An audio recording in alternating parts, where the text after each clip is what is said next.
সবাইকে বলতে শুনেছি মা না টানলে মায়ের কাছে যাওয়া যায় না, তো সেটা সত্যি একদম ঠিক কথা। অনেক দিন ধরে বড় মায়ের মন্দিরে যাব বলে ভাবছিলাম, কিন্তু যাওয়া আর হচ্ছিল না। তো কালী পুজোর ঠিক আগের দিনকে ঠিক করেছিলাম যাব, বরকেও বলেছিলাম যাওয়ার জন্য, কিন্তু হঠাৎ করে যেতে চাইলো না। অনেক বলা কওয়ার পরেও সে কিছুতেই যেতে চাইলো না।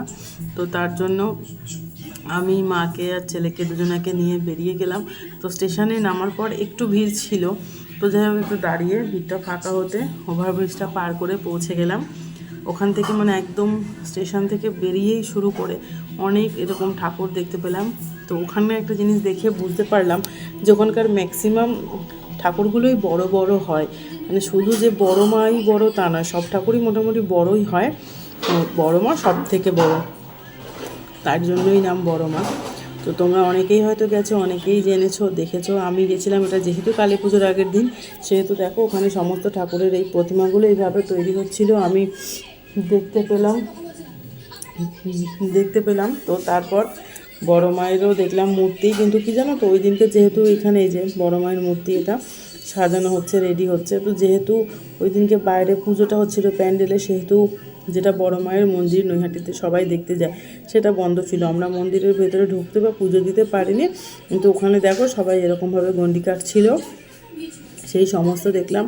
বড় মায়ের যেটা আসল আর কি মূর্তি ছিল, তোমরাও দেখতে পেলে। আমি মুখটা ভালো করে দেখাতে পারিনি, চেষ্টা করব পরে দেখানোর। জানি না কতটা কি দেখাতে পারবো তোমাদেরকে, কারণ যেহেতু ওখানে কাঠের পাটাতনটা পেতে কাজ করছে তো ওনারা, তার জন্য।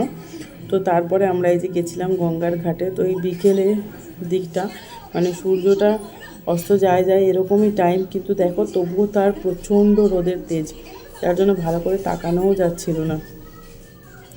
ওখানে গিয়ে একটু দাঁড়িয়ে দেখেছো, আমি তাকাতেই পারছি না রোদের দিকে। ওখানে গিয়ে একটু দাঁড়িয়ে একটু ফটো তুলে ভিডিও করে নিলাম।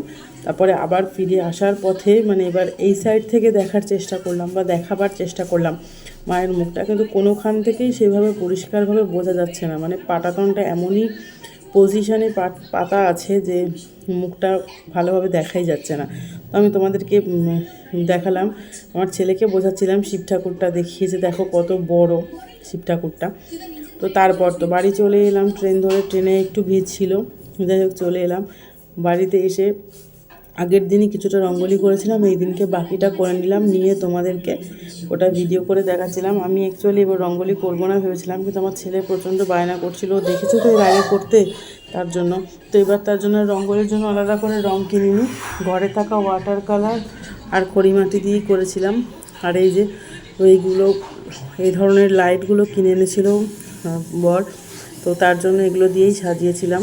মোমবাতি আর জ্বালাইনি বা প্রদীপও দেওয়া হয়নি, এভাবেই লাইটগুলো দিয়ে, এগুলো লাইট নয়, এগুলো অ্যাকচুয়ালি মোমবাতি আর কি স্টাইলে এরকমভাবে কিনে এনেছিল। তো এই সমস্ত দিয়েই সাজিয়েছিলাম। আর এই সিঁড়ির আলপনাগুলো আমার ছেলে দিয়েছিল, গতবারের দেওয়া আলপনা।